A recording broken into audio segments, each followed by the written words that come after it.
Hi, this is Jason Reef, and this is the first of what I plan to be several videos on my watch collection. For this first one, I thought I might just go through the watches I've started collecting the last 11 months when this passion took over. So, like a lot of people, when I started my watch collecting, I had several watches, some of which were just sitting in a drawer. My main watch was this one. It's a little quartz powered Tissot, and it's quite a good quality watch. Keeps perfect time. Just a little dress watch. This I wore daily, pretty much. And I also had this little Casio, which, believe it or not, I've had for about probably 6 years. I've never changed the battery. It keeps perfect time.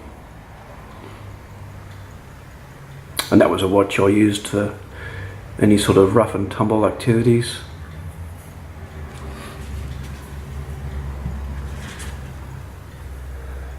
And probably the watch that kicked it off for me was my father's watch when my father passed away last year. I inherited a bunch of different watches he had, and one of which was this beautiful little Seiko.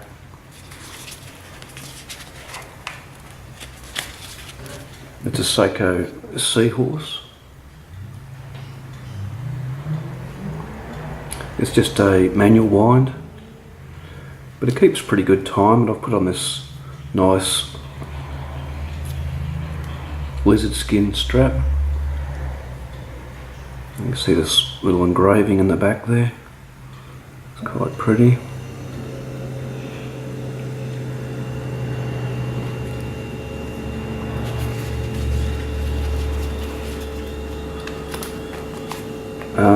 I've also got another watch which I haven't got here in front of me, but I bought a little Seiko 5 from Jamo shop in New York, which it's a nice little watch, but it's a bit too small for me. Well, I know these watches are small too, but my wife ended up taking the Seiko 5 anyway. This is another watch I got. It's a little Rakita. I bought this on eBay, used. It's a manual wind. It's got a little separate second hand down the bottom. It's got a beautiful patina. I didn't pay much for this. It was about, I think, $30 or something. It's got a engraving, I presume, by the original owner in the rear case. It's a lovely little watch. It keeps good time.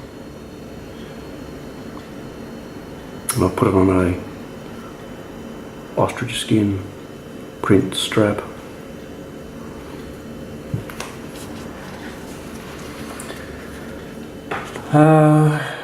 About the same time, from the same vendor, like in Bulgaria, I bought this little watch second hand as well. This is a Kornevin. It's a Swiss watch. It's a manual wind again. It's quite pretty, I think. I'll put on a little green leather strap, this one.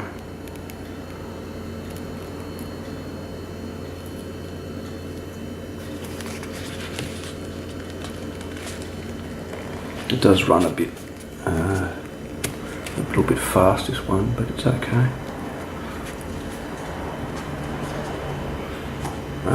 Here's my Superman watch, which I think I bought for one of my boys, but I've sort of inherited as a fun little watch to wear some days.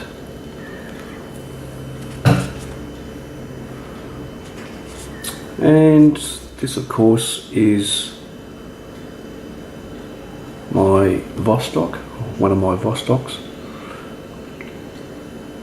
I played around with different strap options for this, but eventually found this nice little red leather strap which matches the colours of the second hand and the bezel quite well. I love these little watches. They keep great time. They're legendary tough. Terrific little watches. This is more a dress watch, I reckon.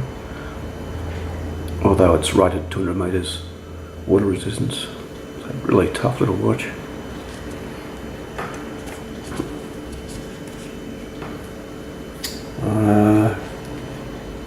What else? This is a cheap Chinese watch I bought, but I get a lot of comments when I wear this watch, even though it's only a $10 or $20 watch, if that.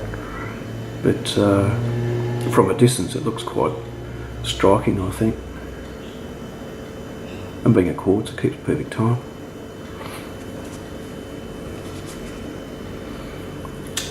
What else? Oh, this is just a little cheap sports watch which one of my sons bought me to wear. My wife bought me this Chinese made smartwatch which has probably got a flat battery at the moment, but it wasn't bad value, about $50. This is my Orient Bambino, and I reckon they deliver fantastic value for money there. It's got a beautiful dial, of course. It came with a blacky blue coloured leather strap. I'm not sure if it was leather or not, but it was pretty crappy quality, and I finally teamed it up with this lovely fine mesh bracelet from, I think I bought this from Straps Co. in America. The watch itself I bought from Creation Watches in Singapore. I've bought a few watches from them now. They're fantastic prices, and delivery to Australia is normally only a couple of days. I think it was about $178 Aussie for this watch, so about $200 American. It does run a little bit fast actually, this watch, but it's okay, and it's a beautiful dress watch, I think. It's got a fairly wide dial compared to some of these older style watches, but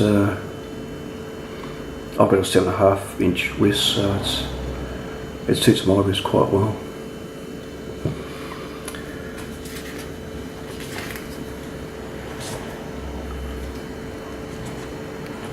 Okay, onto the second tray. This is probably one of the nicest watches I have, as most of my watches are fairly cheap, but this is a Seiko Kinetic diver watch, and I think I bought this from Creation Watches as well, but beautiful quality.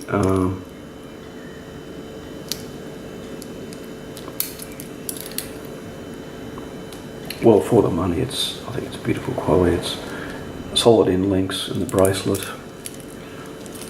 Being a quartz-based kinetic movement, it keeps absolutely perfect time. It's got a little power meter up here. You can check how much juice is left in the battery. So I think that's probably about 3/4 charge at the moment. You'll see once it catches up to itself, the second hand will start ticking again shortly.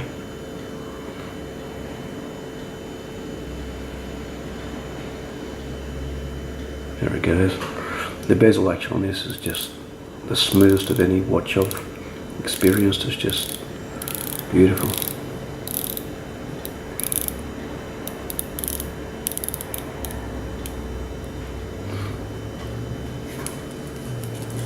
That was pretty good value. It was about $260 Australian, delivered from Creation Watches. I'll jump across to another watch. I bought this, I forget who, but new on eBay. This is of course the Seiko Monster. the 315 version. It's a non-Japanese made version, so probably made in Malaysia, but beautiful build quality. It's like the Seiko Kinetic I just showed. It's got a beautiful bezel action.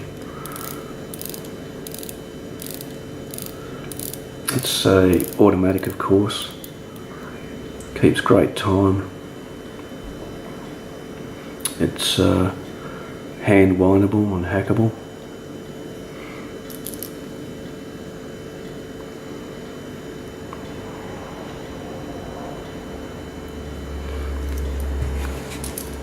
The loom's outstanding, of course.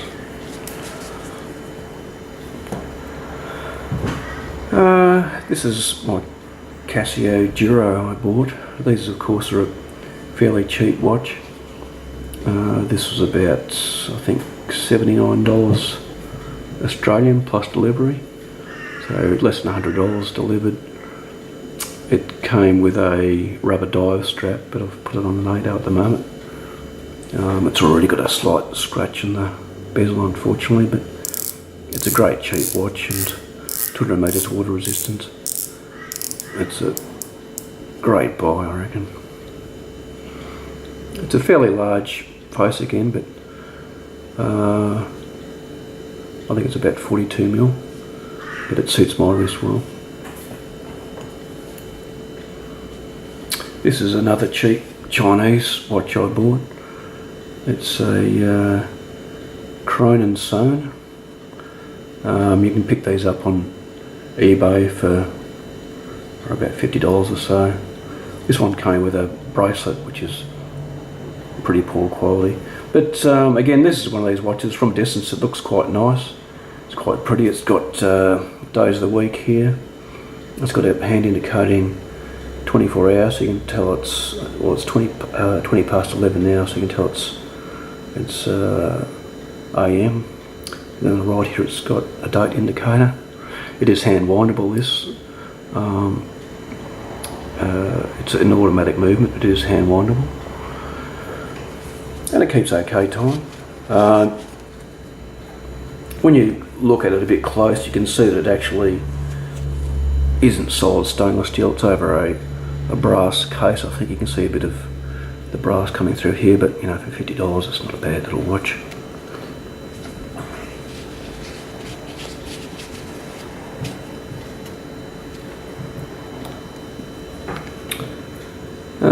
Invicta. This is an Invicta Grand Diver.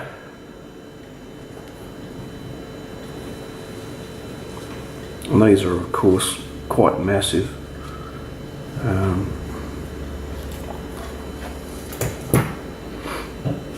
I'll just put it on my wrist to show you how massive. But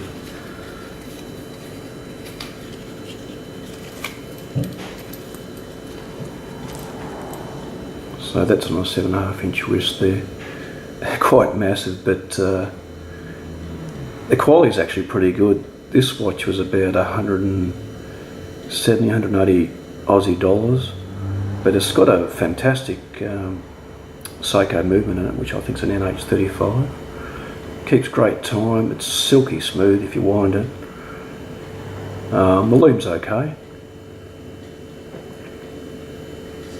The bezel is absolutely massive and quite good action. It's got a see-through display case.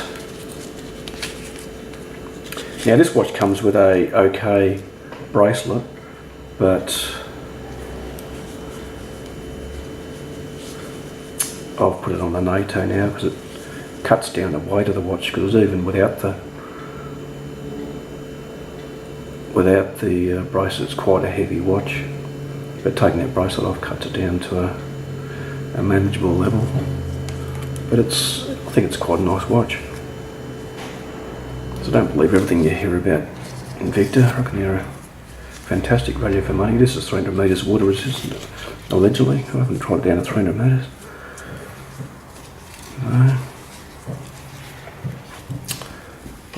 This is my Seiko Flight Master,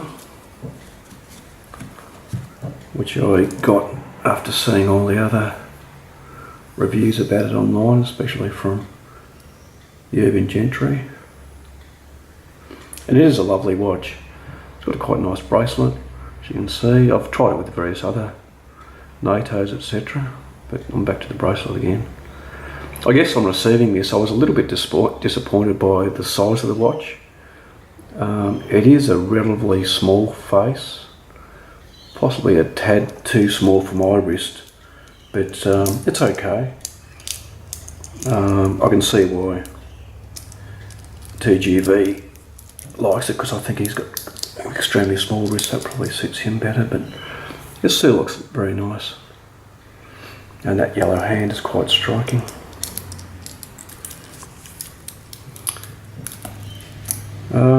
Here's another Vostok I picked up. This is the second one I've bought. I bought this from Meranom in Russia, and it came with the normal crappy Vostok bracelet, which I didn't even wear. I took it straight off and I put it on a NATO. The bezel on this watch I actually bought aftermarket online from eBay.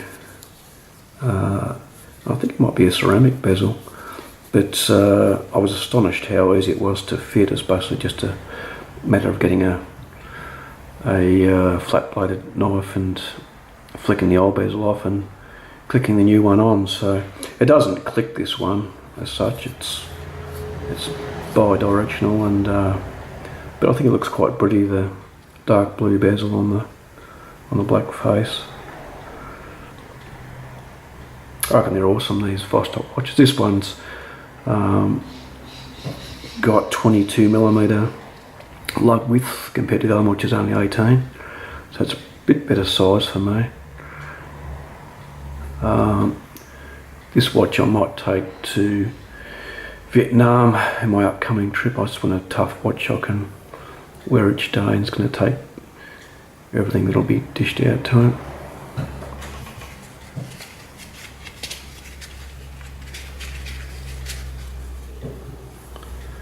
This watch here is from a brand called Cooper. They're a small, almost micro brand. This is a great deal. It's a quartz watch. It's about a 40mm diameter. Okay lume. It's 300 metres water resistant, allegedly. And I don't think I paid much for this. I think it was about $100 on auction, new, on eBay. It's got a quite nice engraving on the back.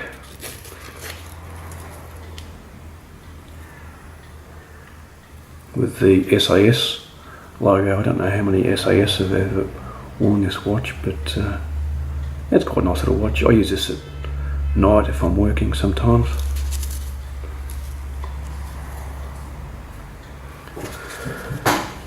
Okay, here's another real cheapy watch. This one I think was a total of $5. It's Chinese made, obviously, quartz, keeps perfect time. Very, very cheaply made. I've put it on a nice NATO though, and I think it looks okay.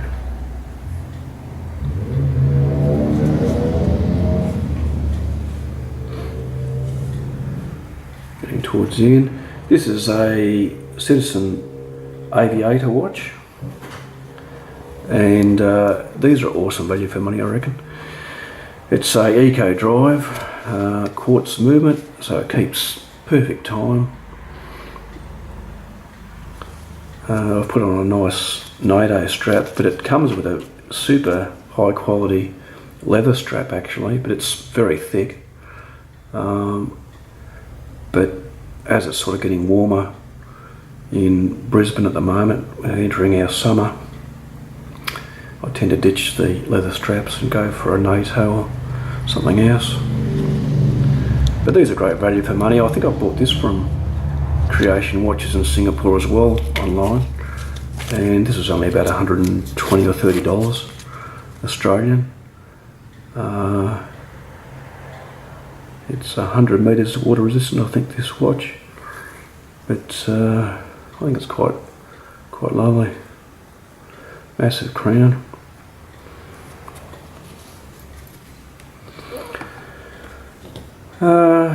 This is a G-Shock I bought. I didn't own a G-Shock, so I thought I'd try one. This is the Rangemaster, and it's quite a fantastic watch, really.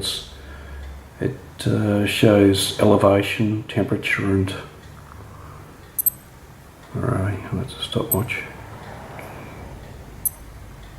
I'm not completely au fait with all the function of this watch, but it is a great watch. Again, I sort of use this for work sometimes. It's got a great engraving of a cat on the back.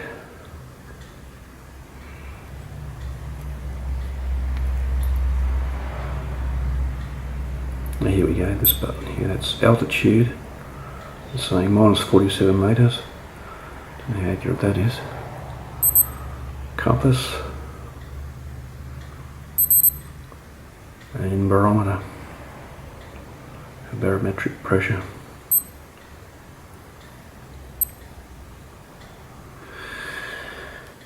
Okay, this is another fairly cheap watch. These are about $50 online. Casio Tough Solar. I think they're quite pretty and a tough little watch you sort of wear around. Got analog and a digital display. It's got a couple of different alarms on it. Timer. I sometimes use the timer when I'm cooking. You can get this in a few different colours. I like this green and orange colour though. And last of all, this is my Swiss Wenger, and these are awesome value for money. They're just a quartz movement, but keep perfect time, beautiful, easy to read face, great loom at night. This one's a 200 metre diver watch. I forget which strap this one came on, but I've got it on a nice mesh strap which I bought from Aussie Straps online, which I reckon really suits the watch. It's a very thin bezel on this, which is a bit hard to grip, but nice action. I bought this in an online auction on eBay for, I think I got it for about $100, I think it was, brand new box, so from the US. So this is terrific value for money. And I did say this was the last, but I've got one more. This is my SKX I finally got. I thought I'd join the party. Everybody said what a great watch this is. I bought this an online auction from Restored Watches in the Philippines, and this is a great little watch. I got this for about $100. I won the auction. This is 20-year-old, this watch. This is a 97 model SKX 007. But it keeps good time. It came with a rubber strap, but I'll put on a green NATO now. But this is another option for my trip to Vietnam too. So it'll be either this or the Vostok I'll take with me my Vietnam trip, just a watch I can wear each day, an automatic watch that'll keep, you know, reasonable time and be up to all the rough and tumble of the trip. Anyway, thanks for listening. This is my collection. I'll probably go through the watches in more detail in videos to come, and hope you've enjoyed this. Give us a like if you did. Cheers.